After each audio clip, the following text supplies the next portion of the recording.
Good morning students, how are you. आज हम लोग डिस्कशन करेंगे variation of conductivity and molar conductivity with concentration. So follow me.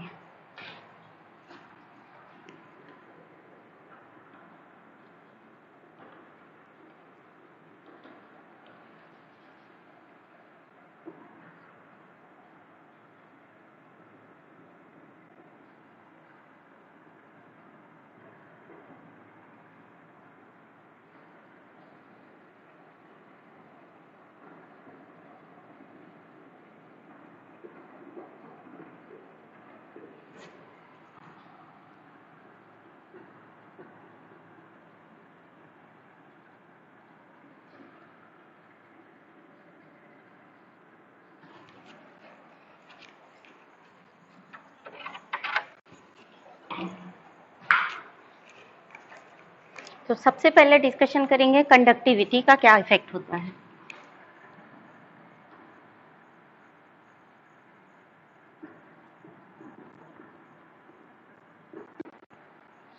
Conductivity always decrease with decrease in concentration.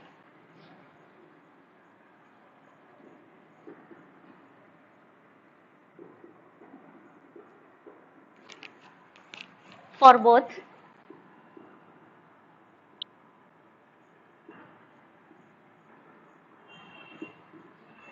weak and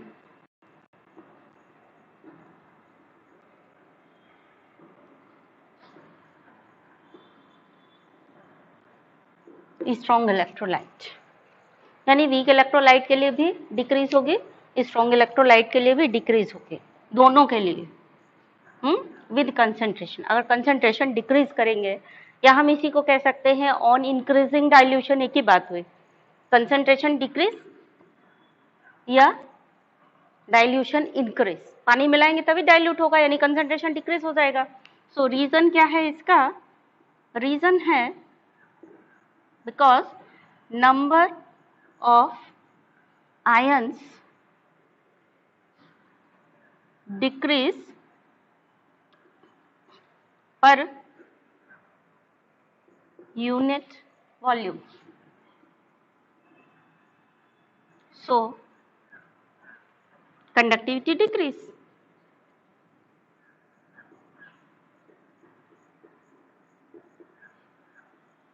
volume बढ़ गया तो number of ions की संख्या कम हो गई, आयंस की संख्या पर यूनिट वॉल्यूम कम हो गई, इसीलिए कंडक्टिविटी कम हो जाती है। Now come to the molar conductivity. Molar conductivity ये भी बहुत इंपॉर्टेंट है, बच्चों के दिमाग में क्या रह जाता है, मोलर कंडक्टिविटी का वेरिएशन रह जाता है और कंडक्टिविटी का भूल जाते हैं। इसीलिए हमने आपको ध्यान से बताया है कि ये भी A+ ग्रेड का है, ध्यान रखिए। और जब कंडक्टिविटी का पूछा जाए तो आंसर कंडक्टिविटी में से दीजिए, ना कि मोलर कंडक्टिविटी वाला आंसर आपके दिमाग में रहता है तो आपका गलत हो जाता है। अदरवाइज कई बार बच्चे कंफ्यूज भी होते हैं इससे, तो ये थोड़ा सा आपको ध्यान रखना है। तो अब हम मोलर कंडक्टिविटी का डिस्कशन करेंगे, उसको ध्यान से समझिए and don't be confuse the variation of molar conductivity and conductivity. तो बच्चों याद रखना है आपको, वीक और स्ट्रॉन्ग दोनों इलेक्ट्रोलाइट्स के लिए डाइल्यूशन हम बढ़ाएं या फिर कंसंट्रेशन कम करें, एक ही बात है। तो मोलर कंडक्टिविटी बढ़ती है, इंक्रीज होती है।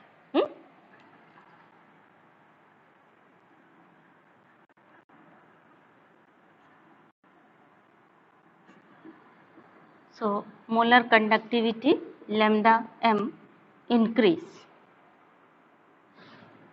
on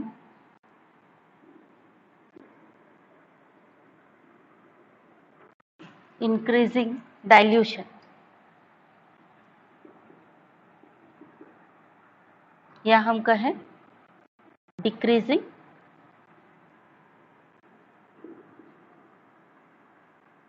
concentration or both electrolytes.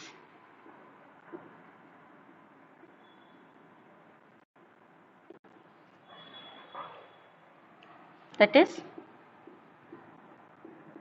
for strong as well as for weak electrolytes.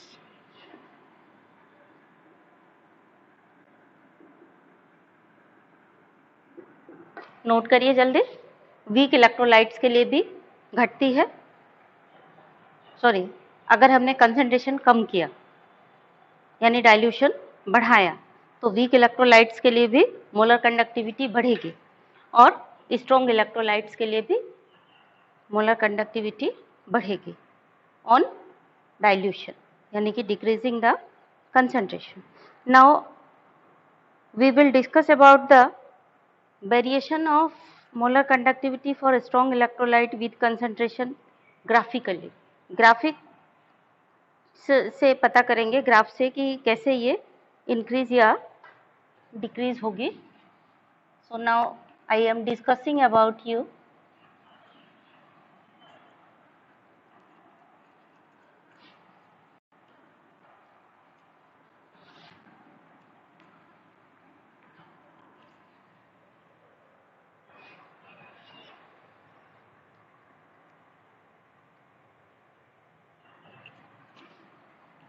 molar conductivity variation with concentration for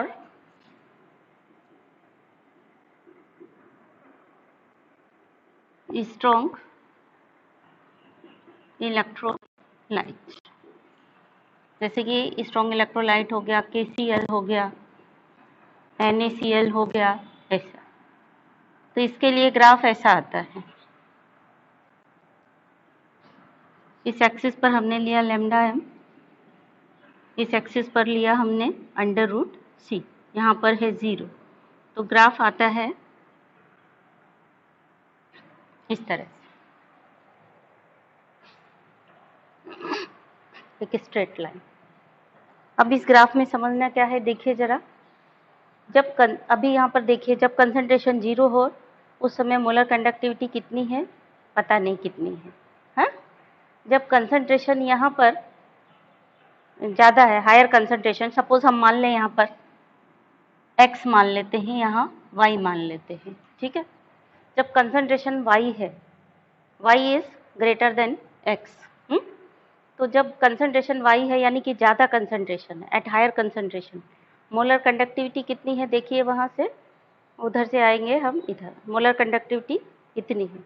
और जब कंसंट्रेशन कम है उस समय देखिए मोलर कंडक्टिविटी ज़्यादा है, यानी कि कम कंसंट्रेशन पर मोलर कंडक्टिविटी ज़्यादा है, यानी डाइल्यूट करने पर, यानी कि कंसंट्रेशन कम करने पर मोलर कंडक्टिविटी बढ़ जाती है. तो इस ग्राफ को हम कैसे एक्सप्लेन करेंगे, हमारे मेन 3 पॉइंट्स हैं एक्सप्लेन करने के लिए, कि at higher concentration molar conductivity is low and as concentration decrease, यानी इंक्रीजिंग डाइल्यूशन कंडक्टिविटी इंक्रीज. और तीसरा पॉइंट है एक्सप्लेन करने के लिए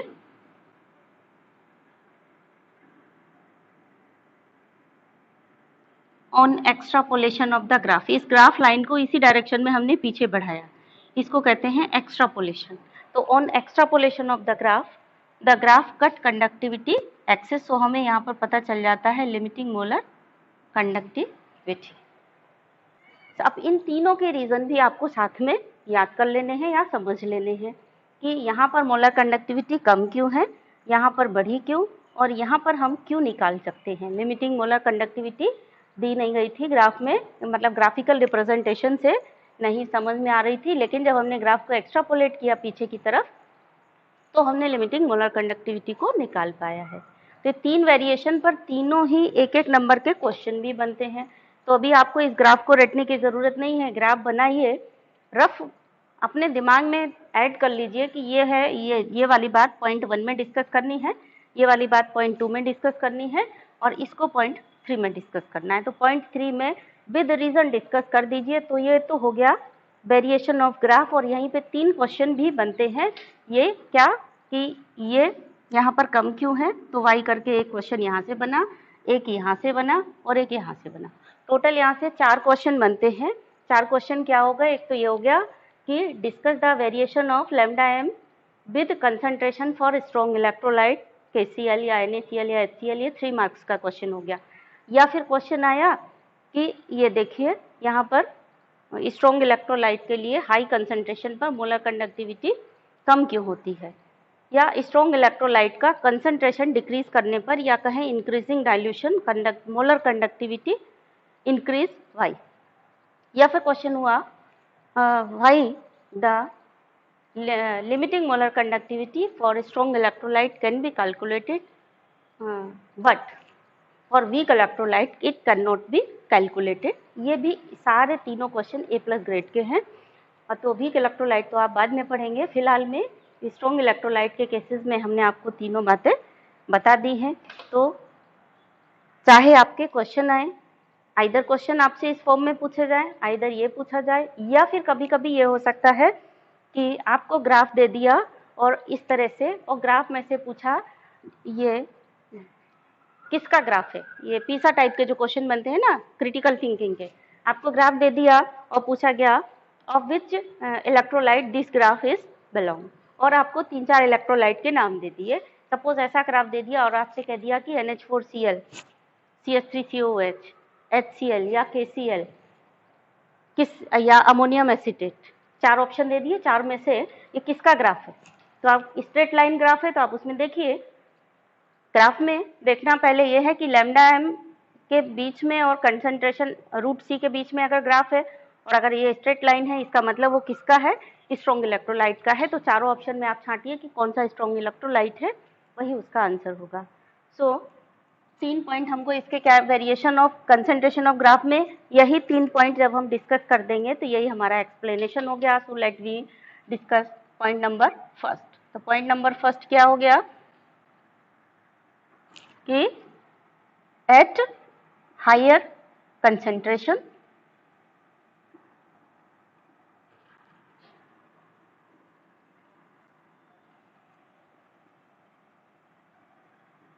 molar conductivity is less या लो। रीजन और दे देना है। अगर वाई करके क्वेश्चन आया तो सीधा रीजन निकाल के दे दिया, और अगर एक्सप्लेन करने के लिए आया तो आप पहले ये भी लिखिए और फिर रीजन दीजिए। तो रीजन यहाँ पर क्या है, रीजन है कि due to strong electrostatic force of attraction between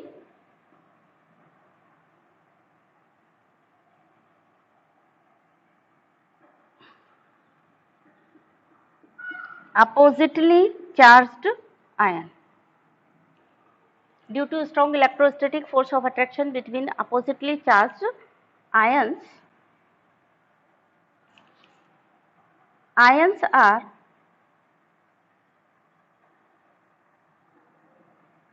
not free to move.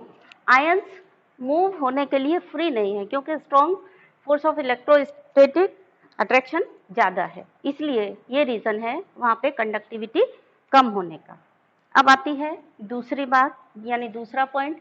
तो दूसरा पॉइंट क्या हुआ, दूसरे पॉइंट में आप एक्सप्लेनेशन लिख सकते हैं क्या,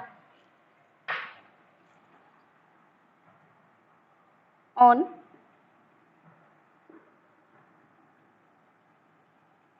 इंक्रीजिंग डाइल्यूशन, या इसी को हम लिख सकते हैं डिक्रीजिंग कंसंट्रेशन। दोनों ही बातें एक ही। मोलर कंडक्टिविटी क्या हो रही है ग्राफ के हिसाब से, उसी को देख करके लिख देंगे दूसरा पॉइंट। मोलर कंडक्टिविटी यानी लैम्डा m इंक्रीजेस। क्यों इसलिए इंक्रीज हो गया, रीजन, जब आपने पानी मिलाया तो वॉल्यूम बढ़ गया, वॉल्यूम बढ़ गया तो number of ions per unit volume कम हो गए, यानी वो दूर दूर हो गए, आयंस एक दूसरे से दूर हो गए तो उनमें फोर्स ऑफ अट्रैक्शन कम हो गया, और अगर फोर्स ऑफ अट्रैक्शन कम हो गया तो मोबिलिटी इंक्रीज हो गई। सो रीजन क्या हो गया? On increasing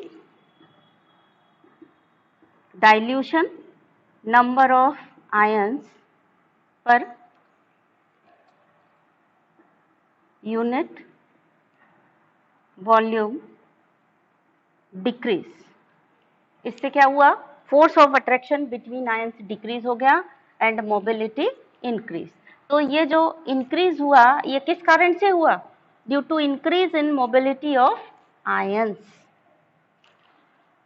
Unit volume decrease, on increasing dilution number of ions per unit volume decrease, and force of attraction between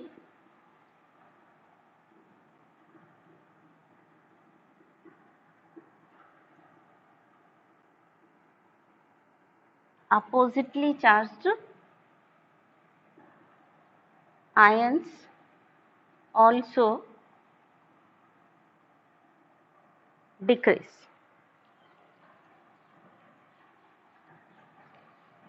So ions are free to move, या हम कह सकते हैं hence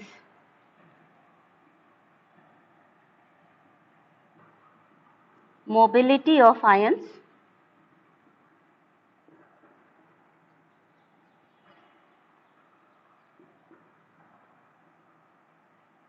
increase।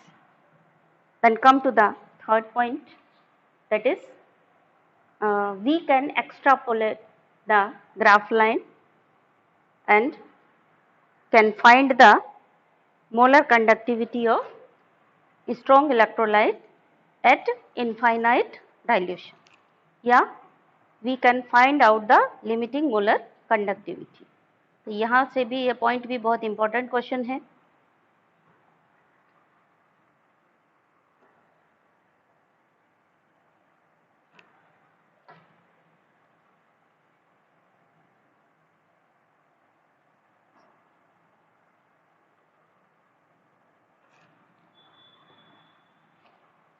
So come to the third point, note कर लिया होगा आपने इसको।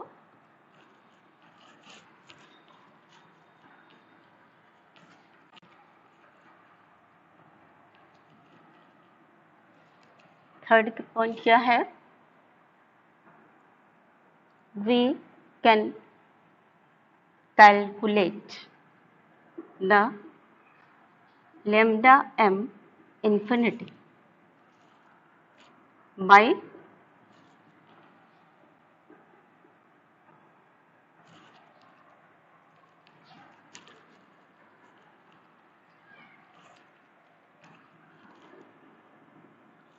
for strong electrolyte। तो रीजन क्या हो गया इसका? On extrapolation of graph line it cuts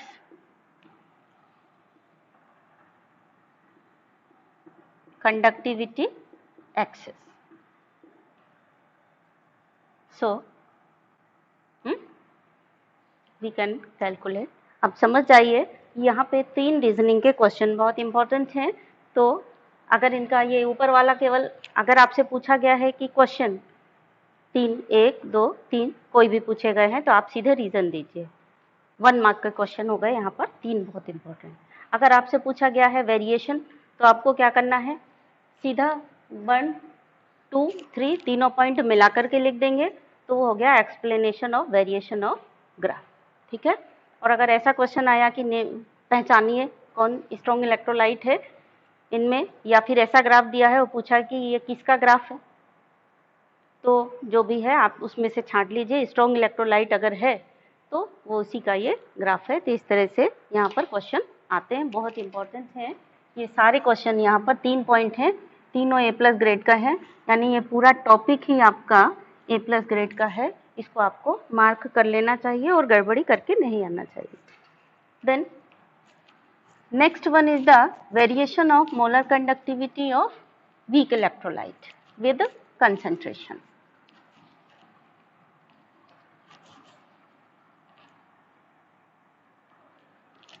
तो अब जो हम ग्राफ खींच रहे हैं, ये खींच रहे हैं फॉर वीक इलेक्ट्रोलाइट। आप थोड़ा स्केल से लाइन खींचेंगे तो ये लाइन पूरी एकदम स्ट्रेट, ये वाली, और ये लाइन भी एकदम स्ट्रेट खींचेंगे, ठीक है।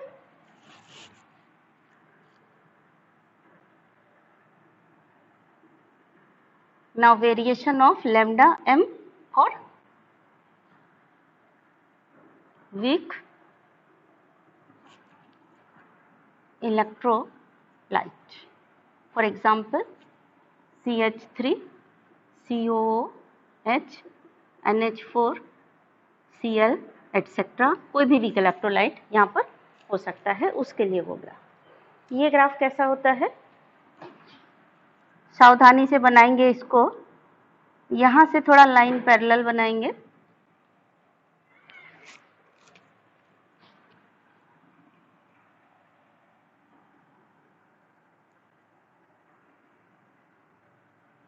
इस तरह से। ऐसा होता है।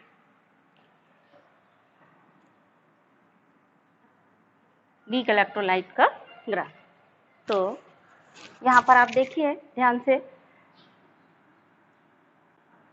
पहले यहीं से चलिए। फर्स्ट पॉइंट आपका यही हो गया एक्सप्लेनेशन के लिए। आप थोड़ा ध्यान रखेंगे, जब आपसे वेरिएशन पूछा गया है तो ग्राफ के साथ ये 1 2 3 डालेंगे नहीं। 1 2 3 तो मैं आपको ऐसे मेमोरी ऐड के लिए दे रही हूँ कि आपको पक्का वाला याद रहे कि ग्राफ को कैसे एक्सप्लेन करना है, तो वहाँ पर केवल मेमोरी के लिए। जब आपसे पूछा गया कि वेरिएशन बताइए, तो आप केवल ग्राफ खींच लीजिए और दिमाग में रखिए कि हमको यहाँ पर ये पॉइंट्स डिस्कस करने हैं। पॉइंट नंबर 1 यहाँ से डिस्कस करना है, 2 यहाँ से और 3 यहाँ से, एंड सो ऑन। इस तरह से आपको सोचना है केवल, ठीक है। तो फर्स्ट हम देखते हैं यहीं पे ग्राफ। पहले समझ लीजिए कि यहाँ पर देखिए कंसंट्रेशन ज़्यादा है तो मोलर कंडक्टिविटी यहाँ पर भी कम है, वही पैटर्न है। वहाँ पर कंसंट्रेशन ज़्यादा था तो मोलर कंडक्टिविटी कम थी, यहाँ पर भी वही है, कंसंट्रेशन ज़्यादा है तो मोलर कंडक्टिविटी कम है। अब यहाँ देखिए कंसंट्रेशन कम हुआ यानी डाइल्यूशन बढ़ाया तो मोलर कंडक्टिविटी बढ़ गई। लेकिन वहाँ पे क्या हो रहा था, लाइन शार्प थी, सीधी ऐसी थी, है ना। यहाँ पर क्या हो रहा है, ये शार्प इंक्रीज हो रहा है एकदम, जब कंसंट्रेशन टेंड्स टू 0। तो एक्चुअल में ये लाइन एकदम पास से इसके बनानी चाहिए आपको। कंसंट्रेशन टेंड्स टू 0 मतलब 0 के आसपास ये लाइन बनाइए आप, तो ज़्यादा अच्छा होगा। एकदम पैरेलल होनी चाहिए ये लाइन, और इस तरह से, ठीक है। ये हो गया यहाँ पे 0 कंसंट्रेशन, यहाँ पे हो गया लैम्डा m, और यहाँ पे लैम्डा m इंफिनिटी हम कैलकुलेट नहीं कर सकते हैं, क्योंकि देखिए ये जो ग्राफ लाइन है it is parallel to the conductivity axis. अब आप इस लाइन को कितना भी एक्सट्रापोलेट करेंगे, ध्यान से देखिए, ये लाइन, ये कंडक्टिविटी एक्सिस है, और आप इस लाइन को ऐसे ऐसे ऐसे ऐसे एक्सट्रापोलेट करेंगे तो सीधे इसी के पैरेलल होती जाएगी, और कितना भी आप उसको ऊपर बढ़ाते जाएंगे वो मिलेगी नहीं, क्योंकि दोनों लाइन कैसी हैं, पैरेलल है, ठीक है ना। तो यहाँ पर, वहाँ पे आपको डिस्कशन के 3 पॉइंट्स थे। एक तो यहाँ पे था कि ये कंसंट्रेशन ज़्यादा है तो कंडक्टिविटी कम है, कंसंट्रेशन कम हुआ यानी डाइल्यूशन बढ़ाया तो कंडक्टिविटी बढ़ी, और तीसरा था कि एक्सट्रापोलेट करने से लैम्डा m इंफिनिटी कैलकुलेट कर सकते हैं। यहाँ पर आपके पॉइंट हो गए 4। एक तो ये हो गया, एक हो गया ये कि कंसंट्रेशन बढ़ा तो कंसंट्रेशन घटाया या डाइल्यूशन बढ़ाया तो मोलर कंडक्टिविटी बढ़ी, और तीसरा पॉइंट हो गया कि वी कैन नॉट एक्सट्रापोलेट तीसरा पॉइंट शार्प इंक्रीज, है ना। तीसरा पॉइंट हो गया आपका काय का, शार्प इंक्रीज का, और चौथा पॉइंट हो गया लैम्डा m इंफिनिटी।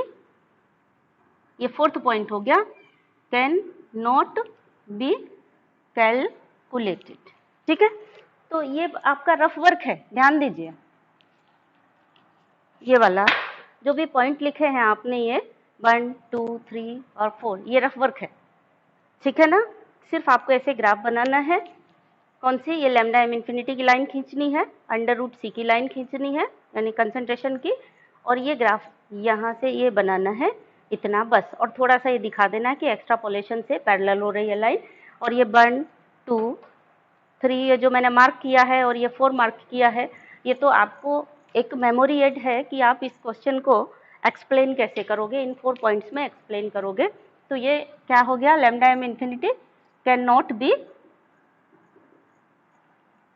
कैलकुलेटेड, ठीक है। अब जैसे वहां पे ये 3 पॉइंट पे 3 क्वेश्चन थे, वैसे यहाँ पर भी ये 4 क्वेश्चन बन रहे हैं बहुत इंपॉर्टेंट, कि वाई हायर कंसंट्रेशन पर कंडक्टिविटी लो, मोलर कंडक्टिविटी कम है, और यहाँ पे भी यही बनना है कि कंसंट्रेशन घटाया तो मोलर कंडक्टिविटी बढ़ी क्यों, या शार्प इंक्रीज क्यों है। ये भी एक अच्छा क्वेश्चन बन गया यहाँ पे, और 4 पॉइंट्स हैं, उन चारों पे 4 क्वेश्चन बन रहे हैं, यहाँ पर भी ये क्वेश्चन बन गया, ठीक है ना।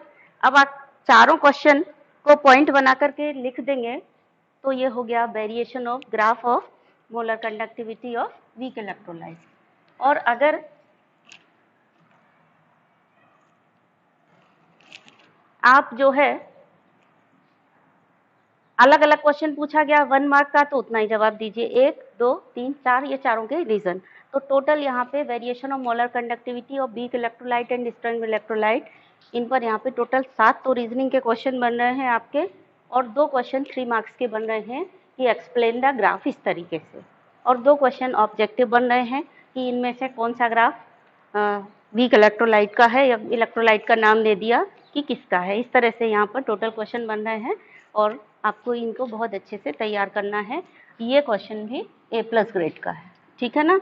तो अब आइए, हमने जो यहाँ पे ग्राफ में 1 2 3 पॉइंट मार्क करके रख लिए हैं, इनको हम यानी एक्सप्लेन कैसे करेंगे इस ग्राफ को, lambda M infinity for weak electrolyte, ये एक्सप्लेन कैसे करेंगे, यहीं से पॉइंट वाइज एक्सप्लेन कर दे जाइए। तो फर्स्ट हमारा क्या हो गया कि at higher concentration lambda M infinity is कैसी है? लो। लेकिन रीजन अलग है। स्ट्रॉन्ग इलेक्ट्रोलाइट के केस में क्या था कि आयंस मूव नहीं कर पा रहे थे। एक्चुअली स्ट्रॉन्ग इलेक्ट्रोलाइट के केस में क्या है, वो स्ट्रॉन्ग इलेक्ट्रोलाइट है तो पूरी तरीके से आयनाइज है, पूरे जैसे आपने पानी में घोला वो आयनाइज हो जाएगा। वो अलग बात है कि कंसंट्रेशन ज़्यादा है तो वो मूव नहीं कर पा रहे हैं strong electrolyte force of attraction के कारण। और यहाँ पर रीज़न अलग है। यहाँ पर रीज़न क्या है? हायर कंसंट्रेशन पर lambda M infinity is low because number of ions are low due to less ionisation. Reason क्या हो गया? रीजन अलग है। दोनों के रीजन बहुत इंपॉर्टेंट है, याद रखने हैं आपको। ड्यू टू रीजन क्या हो गया? Because number of ions are less due to less dissociation of weak electrolyte, ठीक है। अब ये आ गया दूसरा पॉइंट। क्या ये हो गया था आपका फर्स्ट पॉइंट? फर्स्ट पॉइंट लिखिए या फिर ऐसे डायरेक्टली एरो लगा करके लिखिए। अभी दूसरा पॉइंट हो गया क्या? On increasing dilution.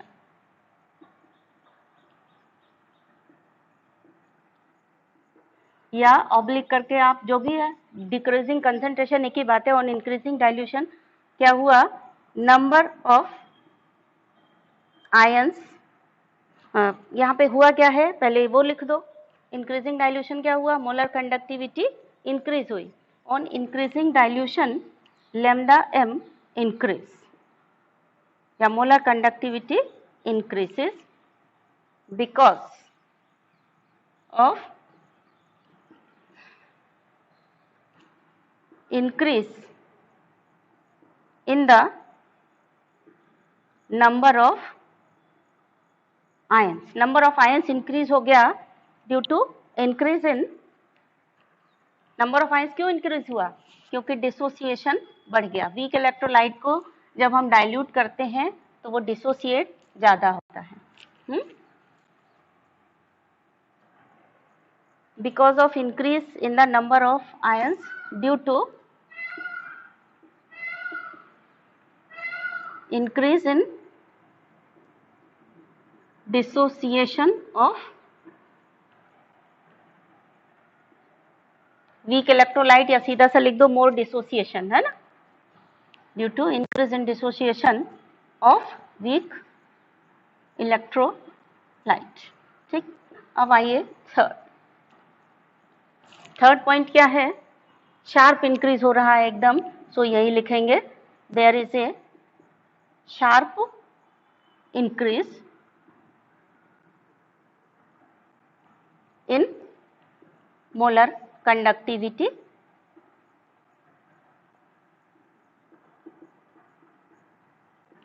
when concentration tends to 0. यानी कंसंट्रेशन जब 0 के आसपास है तो शार्प इंक्रीज हो रहा है मोलर कंडक्टिविटी में.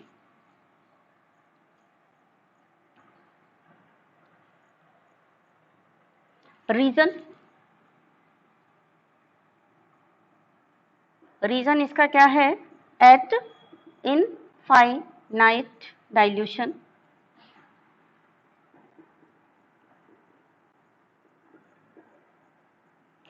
इनफाइनाइट डाइल्यूशन कहें या कंसंट्रेशन टेंड्स टू 0 कहें, एक ही बात होती है. तो eight infinite dilution the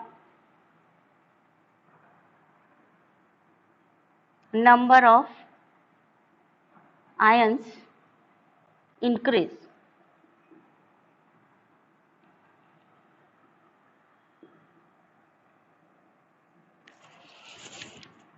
in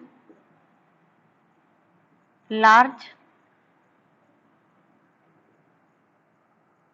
amount due to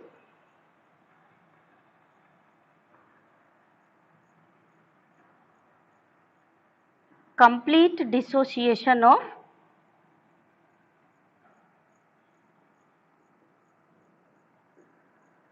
electrolyte due to complete dissociation. क्योंकि वीक इलेक्ट्रोलाइट जब कंसंट्रेशन टेंड्स टू 0 होता है तो कंप्लीटली डिसोसिएट हो जाता है, तो नंबर ऑफ आयंस जो हैं वो लार्ज अमाउंट में बढ़ गए, एकदम बहुत ज़्यादा बढ़ गए, इसीलिए क्या हो गया, आपको यहाँ पर शार्प इंक्रीज दिखाई दे रहा है ना.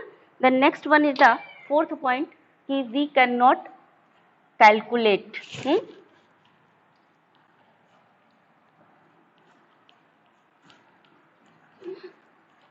लैम्डा एम इन्फिनिटी को या लिमिटिंग मोलर कंडक्टिविटी को कैलकुलेट नहीं किया जा सकता है.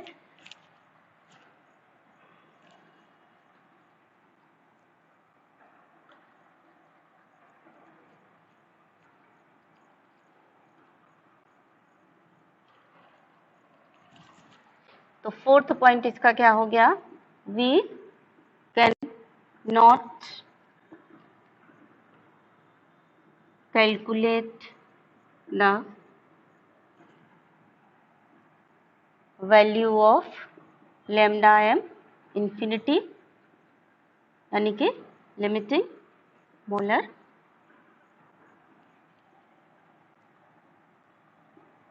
कंडक्टिविटी बिकॉज, उसका कारण क्या है, हम क्यों नहीं कैलकुलेट कर पाएंगे, on extra, because the graph line is parallel to conductivity axis, ऐसे बता है, because the graph line is parallel to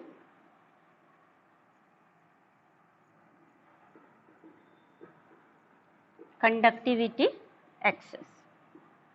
So, it will not cut the conductivity axis on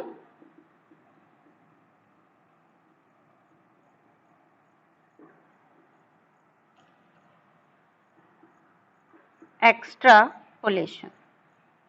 extrapolation करने पर ये कंडक्टिविटी एक्सेस को cut नहीं करेगी, इसीलिए आप इसको फाइंड आउट नहीं कर सकते हैं। ठीक है, so this is the variation of conductivity and molar conductivity with concentration.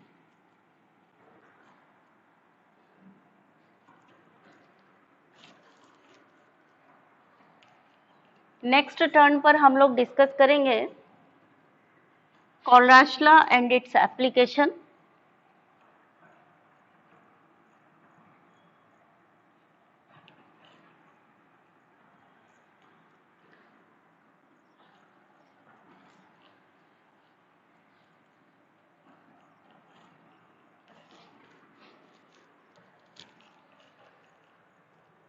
तो आज के लिए बेटा इतना ही काफ़ी है। कल हम लोग डिस्कस करेंगे Kohlrausch law and its application.